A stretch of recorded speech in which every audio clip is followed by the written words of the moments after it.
Her triumphs. I took a group of women that didn't believe in themselves, and I just believed in them. Her trials.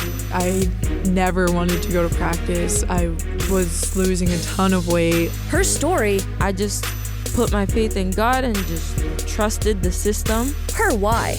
I want people to see what I did and say, oh, that's so awesome. I'm going to be better than that. That would be how I hope that this journey ends. This is Her Why, where we tell the stories from BYU women's sports. Here is your host, Lauren McLean. I'm here with Lexi Rydalch, who was the all-time leading scorer for men and women's basketball when she ended her career in the WCC in 2016. She was also named the 2015-16 WCC Player of the Year and was drafted 26th overall by Seattle in the 2016 WNBA draft. Lexi, thank you so much for coming on with me. Yeah, thanks so much for having me. It's been a little bit yes, since you've been back here at BYU. What's it like coming back into the studios? It's interesting. It makes me feel old. Yeah, tell me about it. Yeah, it's fun, though. It's good to be back. Well, now you have 4 children since you left. What's it like? What was that transition like? Because, I mean, you left in 2016, and now in 2022, you have 4 kids. Right. Yeah, it's been a whirlwind, to say the least. But it's something I've always wanted to do. I mean, ever since I was young, people would ask me, what do you want to be when you grow up? And it was always, I just want to be a mom. So, and that never changed. And I was really looking forward to that transition. So, of course, it had all of its challenges, and it still does, but I love it. It's my favorite thing that I've ever done. And that's so incredible. And you've done some amazing things. You were an ultimate competitor here at BYU. Where did you get your work ethic and your competitive nature? Where did that come from? Because you were a fiery player, and I loved it. So fun to watch. Yes, that's true. I would probably blame that on my mom and my dad. They are the most tough people that I know and super competitive. My mom grew up and went through some hard things, and she had to be tough and fight through it all, and kind of raised her on her own. Her mom died when she was young, and so anyway, she has this toughness and grit, and raised 7 kids, and then my dad, of course, he was an athlete. He did 3 or 4 sports in high school and was a high achiever. So they just get after it in life, and that's kind of how they raised our family. So. Incredible. What sport did you gravitate to first? Because I know you loved a lot of sports growing up. I did. I loved soccer. I was a soccer girl.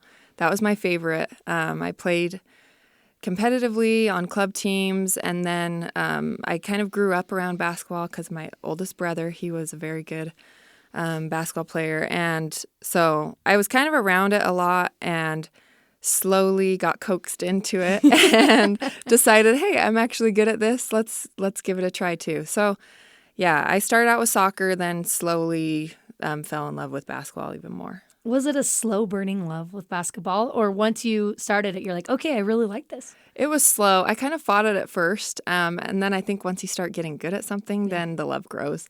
So I love the game. Your grandpa played basketball at BYU, is that right? Yeah. Most people don't know that. We know lots of creepy things around here. Apparently. Did he play any type of role in your development in becoming better at basketball? A little bit, yeah. He grew up I grew up in Mapleton and Springville, and he was in Mapleton as well. So we would go over every Sunday, and sometimes he'd shoot around with us, and it was just always kind of something cool to say, yeah, my grandpa played at BYU way back in the day. And so he'd have a few stories here and there. But I'd say it plays a part. And he's tall, too, so I can give him credit for my height. Did that play into you deciding to go to BYU at all? A little bit, yeah. And my dad attended BYU as well. And so I just knew how great of a place BYU was from talking to them, and there's just no other place like it. The spirit here and the mission and all that comes with that, there's just not an environment like it, and I knew I wanted to be there for the whole package, not just basketball.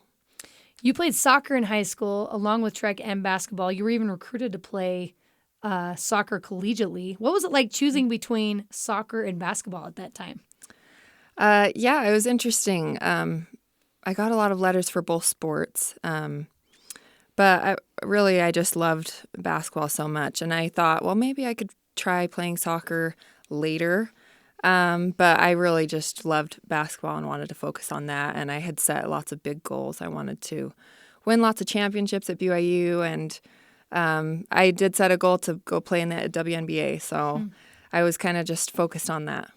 Looking back, do you feel like you could have played soccer at BYU? No, I'm not even meaning talent-wise, because there's incredible athletes, but like, oh my gosh, I probably could have done that. Yeah, I think about that quite a bit.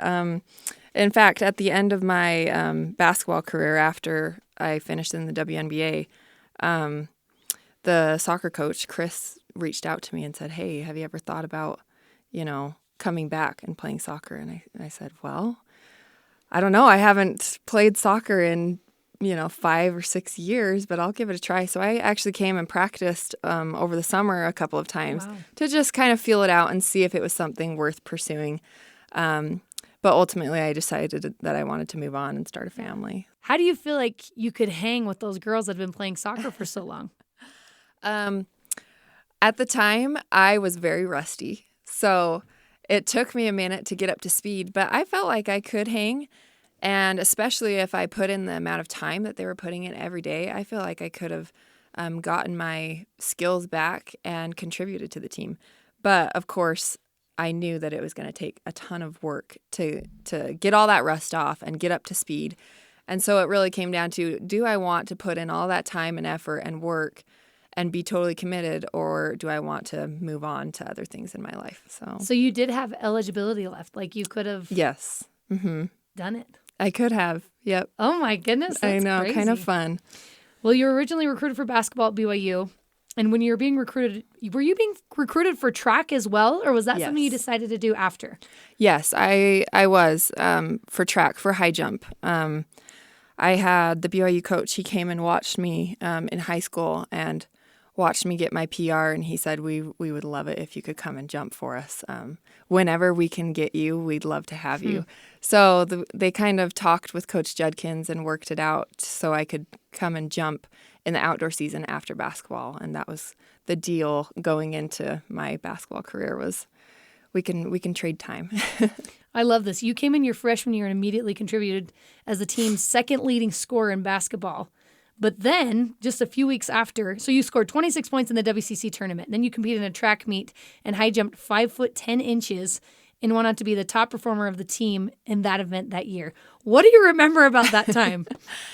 It was amazing. It was so fun to just go from basketball straight over to track and to try to do your best and try to get big marks. I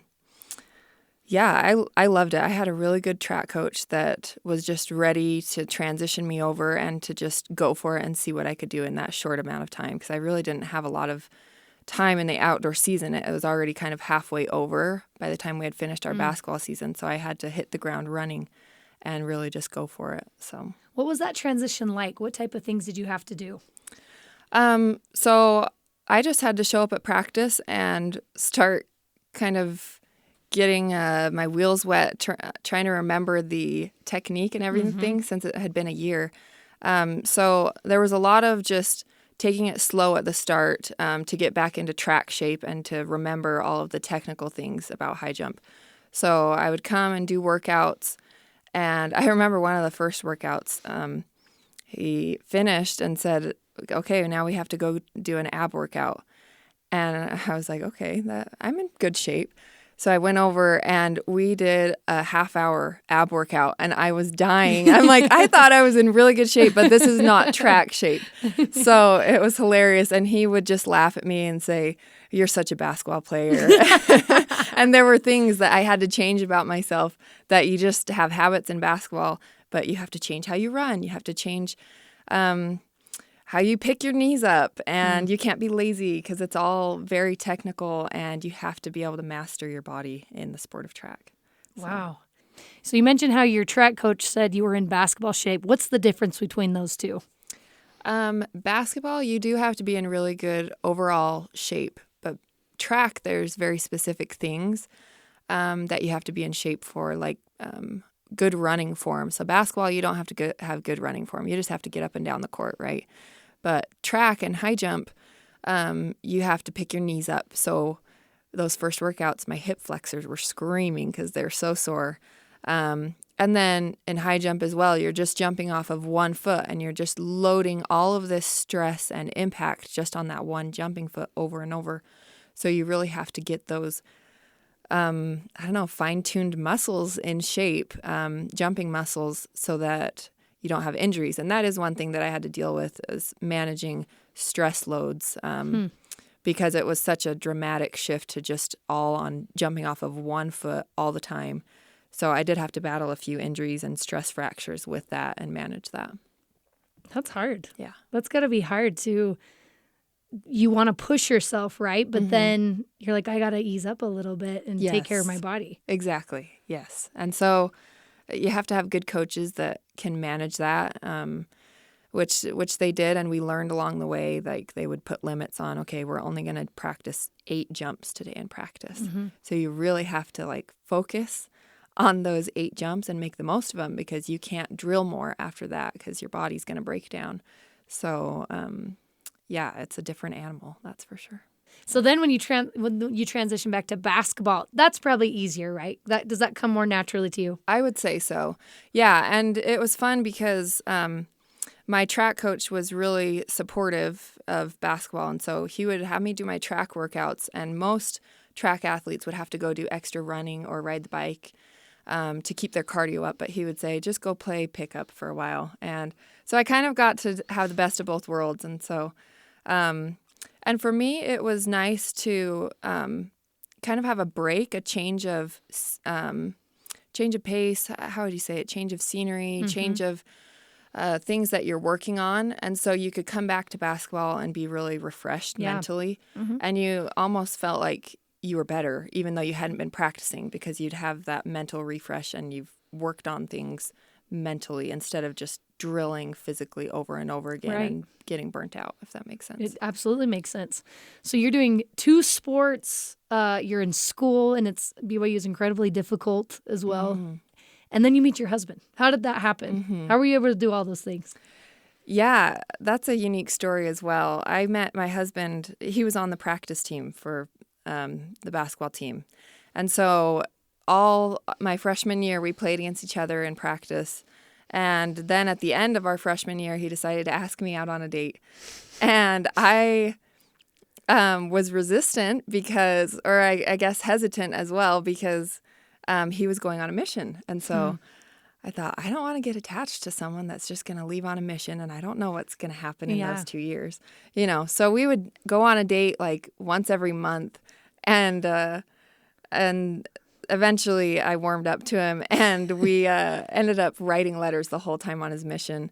So that was an easy way to kind of date someone while I was in the middle of all the chaos of BYU and getting stretched in all different directions. But I could just write letters to him, and it was a really great way to get to know each other through writing, and you could just totally focus on getting to know each other in good, wholesome, righteous ways. Yeah, I love that. That's the ideal situation. Yeah. Your sophomore year of basketball, you were playing Utah State and you tear your ACL, which I'm sure was just devastating. What were your initial thoughts when that happened? Oh, I knew exactly what had happened, that it was my worst nightmare coming true. And it was the worst pain in my life. On a scale of 1 to 10, it was a 10. And I just knew, all that came with that. I would have to sit out the whole year and put everything on hold. And I remember just going home and being devastated, like you said. But I told myself, okay, I'm going to grieve for one day. I'm going to eat what I want, watch my favorite movie, whatever. And then I'm going to be done with that and move on and make the most of my time that I have to sit out. So I really tried to change it into an experience where I could grow and get better in a lot of different ways, to work on things that aren't the physical game. I would work on the mental game and observing and maybe trying to learn how to be a better leader and all of those different things. So it turned out to be a really pivotal moment in my career, I think. You were sidelined for 10 months. What would you say was the hardest part about that time? That's a good question. I think probably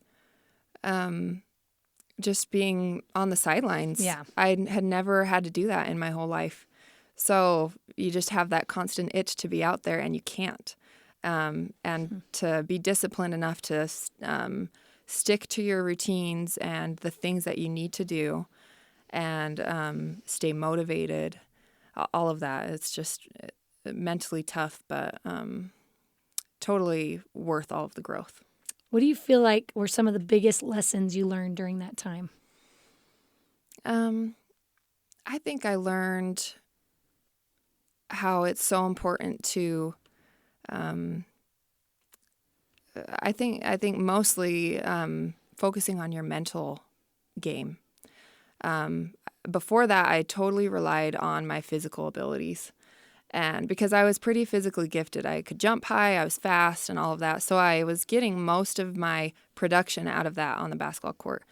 But when I finally had to sit down and really look at myself, and I had to figure things out. And so when I say mentally, I would say a lot of it was my character with being mentally tough and emotionally tough.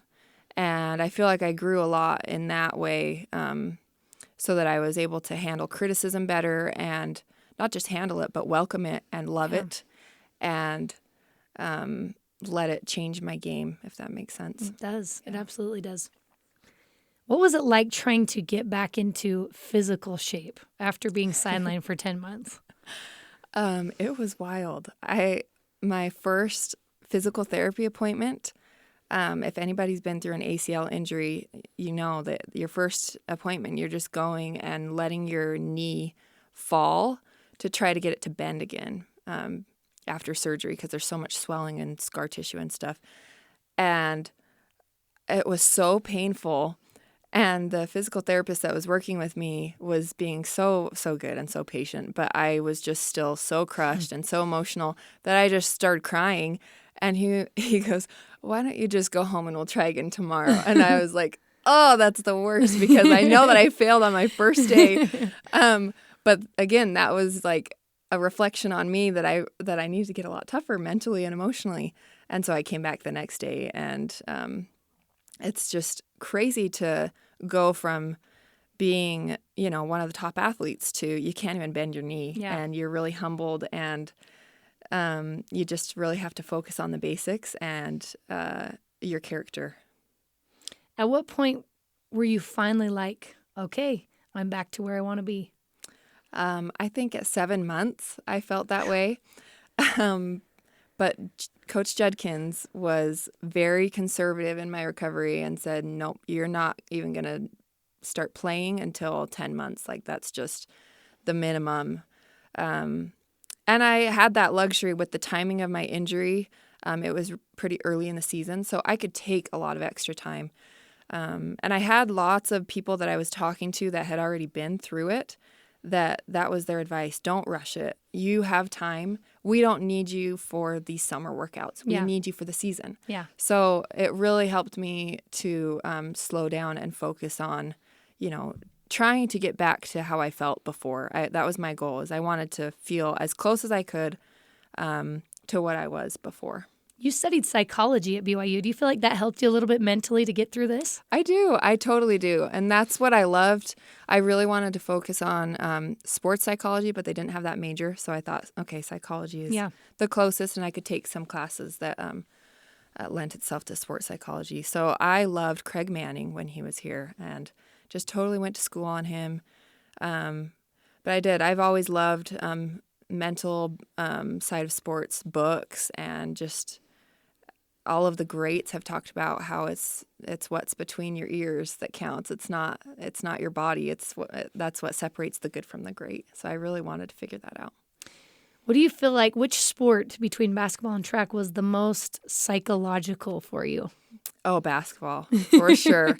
I don't know what it was. I just had all sorts of demons that I had to battle mentally. Track has its own challenges as well, because you're just overcoming, the height of the bar. You know that you've never jumped over that height, but you have to overcome that mental block that you can do it. But basketball was different for me because I feel like I was afraid of everything. I was afraid of being too successful and everything that came with that. I was afraid of failure. I was afraid of what people thought. So fear was a big thing for me to overcome. And do you feel like you were able to do that?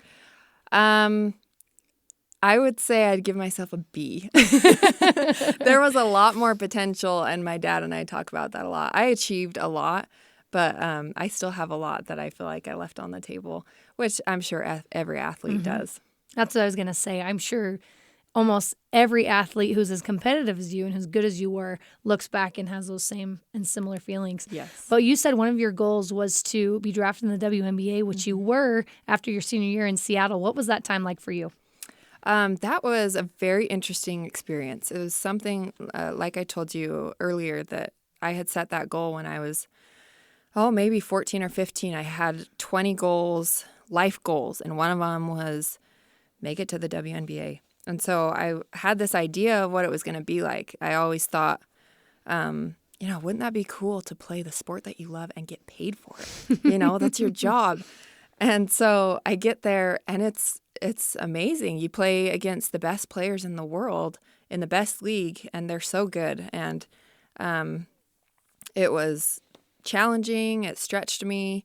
I loved just going for it, but it also had other differences. I mean, I came straight from BYU, from this Latter-day Saint culture, and the WNBA is not that at all.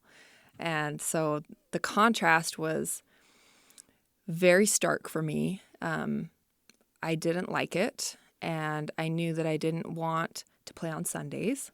So that was a challenge to work through because we had to play on Sundays. They practiced on Sundays. They had games. I played in 2 games that were on Sundays, and it was just cognitive dissonance for me.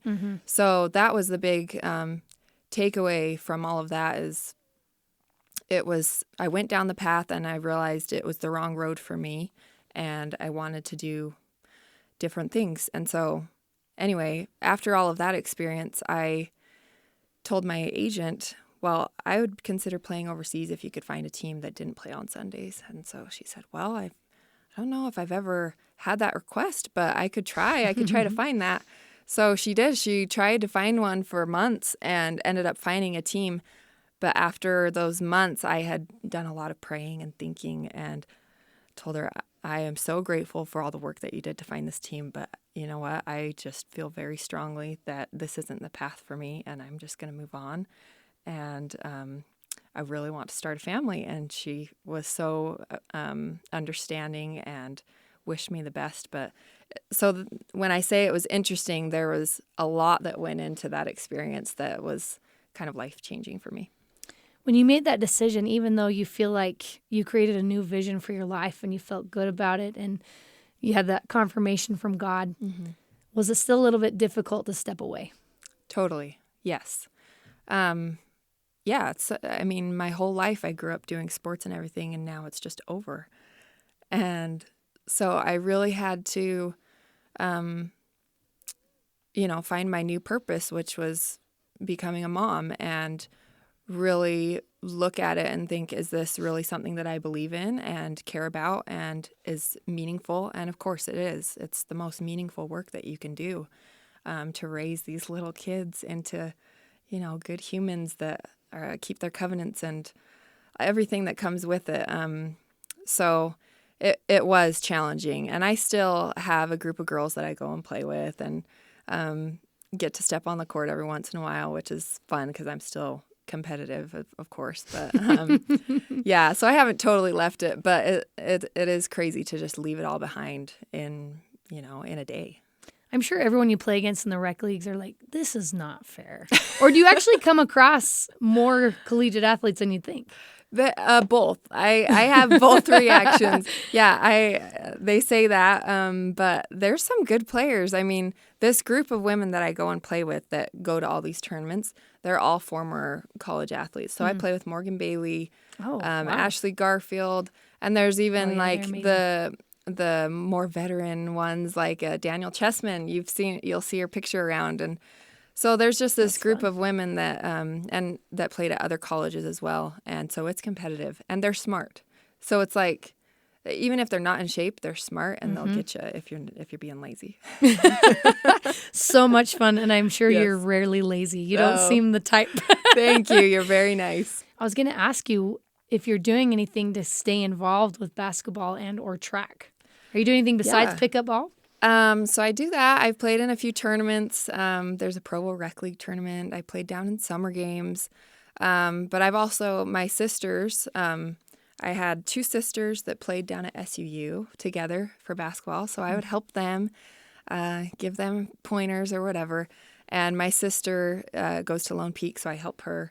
And now I have a daughter that goes to American Heritage. And so the basketball program has reached out to me and has said, you know, is there any way you would help out in certain ways? And so I said, yeah, when I have time and if it works with the family and everything, I'd love to, you know, give back and help girls that are playing the sport. And So you're helping out in all these different schools. Do we see coaching in your future? I've been asked that quite a bit, and I've thought about it a lot. I don't think in the near future, because I really believe in being a stay-at-home mom and just giving my all to that. But I'll help out when I can, and but I don't think you'll be calling me a head coach anytime soon. But I do love helping out when I can. Maybe when your kids are all grown up. Yes, or maybe my kid's little soccer team. Yeah, there or you go. something like There that. you go.